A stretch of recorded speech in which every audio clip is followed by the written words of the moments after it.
Mes bien chers frères, tout d'abord, je tiens à vous souhaiter à tous une bonne et sainte fête de Noël dans votre cœur, dans votre âme, dans vos familles respectives.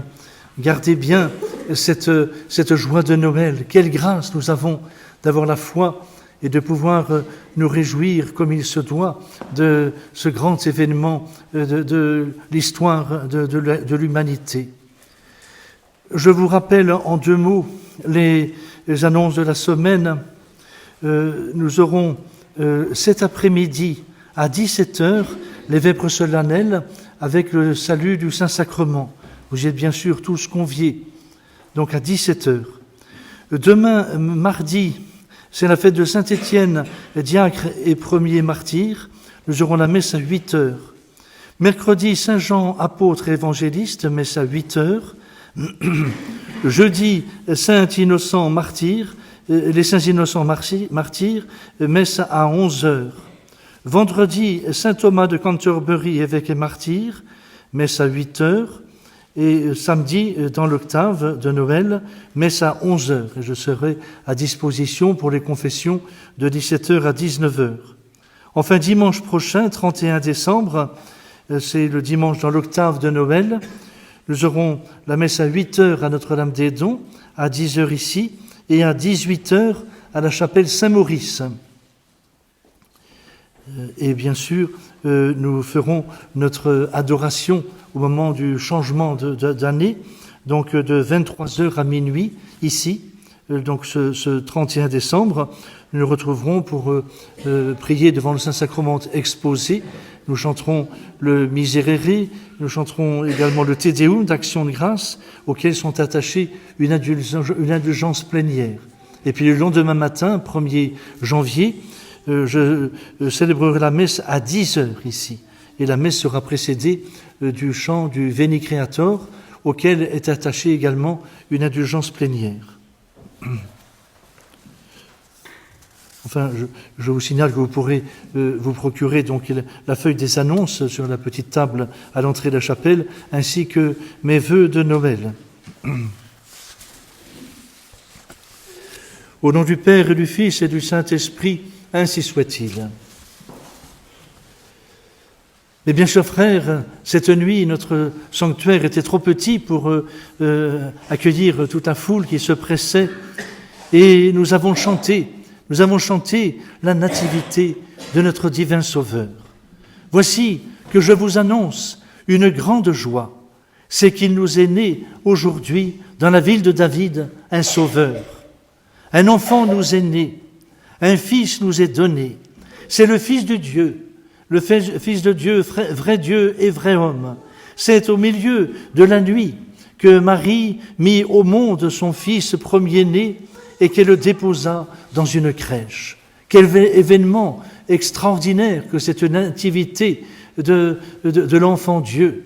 Saint Augustin a cette belle parole pour essayer d'expliquer cet événement qui nous dépasse, puisqu'il ne s'est pas déroulé selon les lois de notre nature humaine, mais au-dessus des lois de la nature. Notre-Dame, nous le savons, n'a pas souffert dans l'enfantement, n'ayant pas été blessée par le péché originel.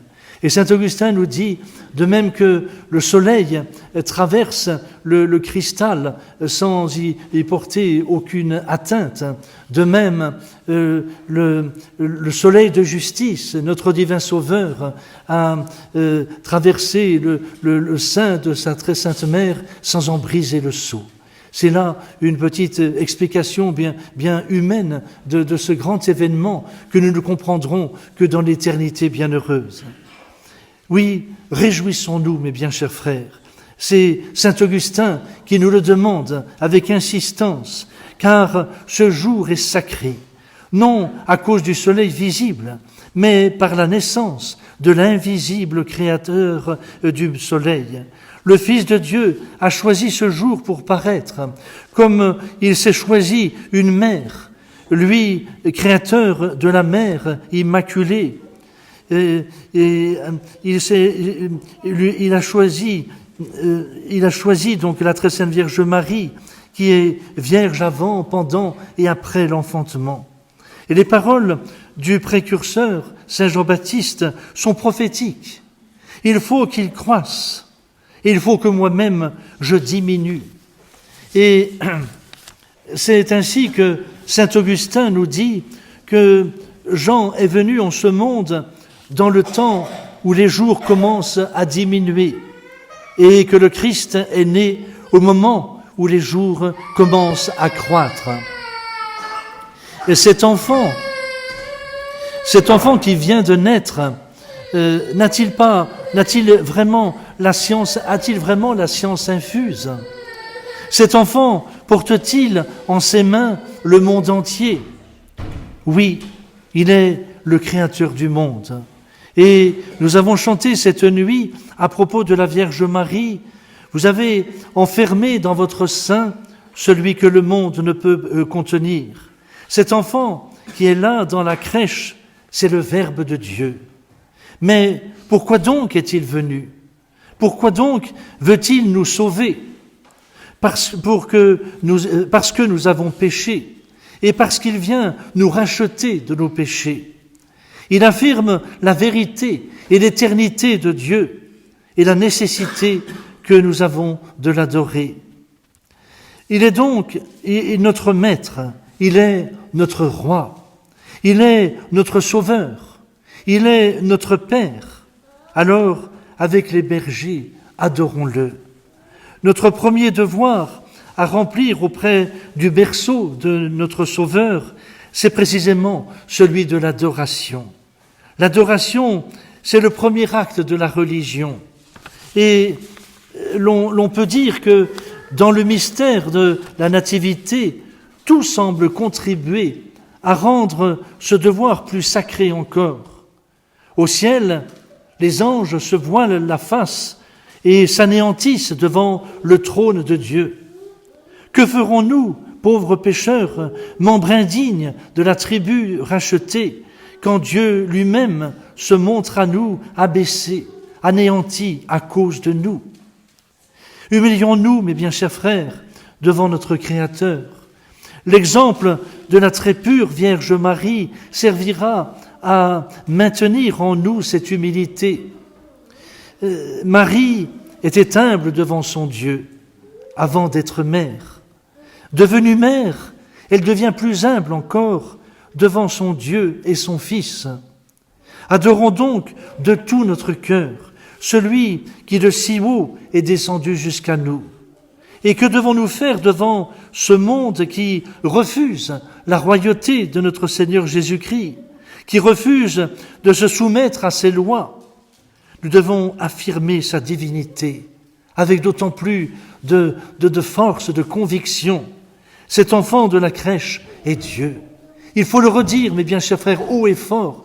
Nous qui avons la grâce d'avoir gardé la foi catholique, l'intégrité de la foi catholique, face à tous ces misérables, à tous ces pasteurs prévaricateurs qui ont abandonné la foi en notre Seigneur Jésus-Christ, vrai Dieu et vrai homme, et qui refusent de le considérer comme roi, qui l'ont découronné. Nous devons, nous, confesser la foi authentique. Et face à tous ces impies qui gouvernent aujourd'hui notre nation, nous devons leur rappeler que Noël, c'est la nativité de notre Seigneur Jésus-Christ. Ce n'est rien d'autre chose. Ils essaient de nous détourner de l'essentiel en nous abrutissant avec des bêtises, avec des espèces de caricatures, tout, mais surtout pas notre Seigneur Jésus-Christ. Et notez comment cette image de notre Seigneur Jésus-Christ, de la crèche, a été complètement anéantie, supprimée. On a remplacé par des décorations qui n'ont plus rien à voir avec Noël. Ceci parce qu'il faut faire perdre aux gens qui avaient encore la foi, leur faire perdre la foi. Et pour ceux qui n'ont pas la foi, pour les pauvres enfants qui ont été élevés sans Dieu, eh bien qu'ils ne puissent pas comprendre que cet événement de Noël, c'est la nativité de notre Sauveur, de notre Rédempteur. Voilà pourquoi, mes bien chers frères, nous devons, nous, être des témoins. Nous devons, nous, confesser la foi catholique haut et fort, Et c'est comme cela que nous serons vraiment les amis de Dieu. Alors humilions-nous devant notre Créateur. L'exemple de la très sainte Vierge Marie servira à maintenir en nous cette humilité. Marie était humble devant son Dieu avant d'être mère. Et devenue mère, elle devient plus humble encore. Et adorons donc de tout notre cœur celui qui de si haut est descendu jusqu'à nous. Et nous devons donc affirmer la divinité de cet enfant dans la crèche. Et en ce jour de Noël, l'Église nous offre 3 messes. Nous avons chanté la messe de minuit ce matin, la messe de l'aube, la messe de l'aube à Notre-Dame des Dons, la messe de l'aurore, et puis maintenant c'est la messe du jour. Et l'Église donc veut nous rappeler que la messe de minuit, la messe de l'aurore, la messe du jour, cela signifie que Jésus a eu également comme 3 naissances. La naissance en Dieu, la naissance éternelle au sein du Père, la naissance de la Vierge Marie et la naissance dans nos âmes. Nous devons donc méditer sur ces vérités que l'Église nous donne et demander à Dieu que cette naissance dans nos âmes soit toujours vivante. Ressuscitons la grâce de notre baptême par le recours au sacrement. Ne laissons pas cette grâce s'étioler et se perdre dans le péché. Comme les bergers, répandons la nouvelle de la naissance du Sauveur. Le ciel nous est ouvert. Ce Jésus qui est dans la crèche, nous pouvons l'adorer comme dans le tabernacle. Alors, tout à l'heure, quand vous communierez, adorez Jésus. Adorez-le de toute votre âme, afin d'être remplis des grâces que Jésus est venu vous apporter. Je vous le dis, mes bien chers frères, avec certitude, quiconque en ce jour voudra se repentir et ne plus retourner au vomissement de son péché, tout ce qu'il demandera lui sera accordé.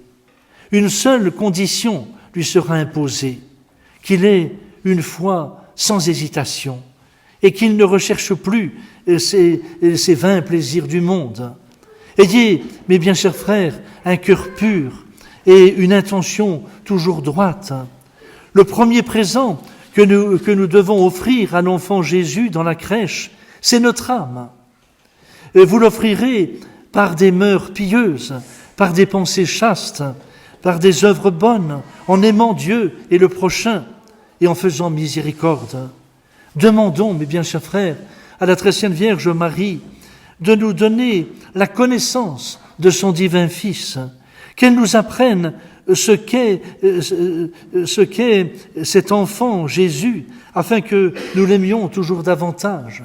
Et en effet, c'est en recourant à Marie que nous pourrons recevoir ses bons conseils, que nous pourrons bénéficier de sa sagesse, de ses lumières, et que nous pourrons ainsi mieux comprendre qui est cet enfant Dieu, cet enfant Jésus. Et ainsi, le connaissant mieux, nous pourrons l'aimer toujours davantage. C'est là une démarche absolument indispensable. C'est la grande Thérèse d'Avila qui disait « Mon Jésus n'est pas aimé parce que mon Jésus n'est pas connu ». Eh bien, dans ce monde impie qui fait tout pour que nous ne connaissions pas Jésus, apprenons à le mieux connaître. Étudions notre sainte religion, aimons à lire la vie de notre Seigneur Jésus-Christ et d'abord à lire tout simplement les saints évangiles. Et ainsi, nous apprendrons à mieux connaître notre Seigneur et donc nous grandirons dans l'amour de Dieu et nous serons plus à même de mettre en œuvre ce qu'il nous enseigne et ainsi de suivre la voie de tant de générations de saints qui ont suivi cette voie, qui ont imité notre Seigneur Jésus-Christ et qui aujourd'hui peuvent le contempler dans l'éternité bienheureuse. C'est la grâce que je vous souhaite au nom du Père et du Fils et du Saint-Esprit, ainsi soit-il.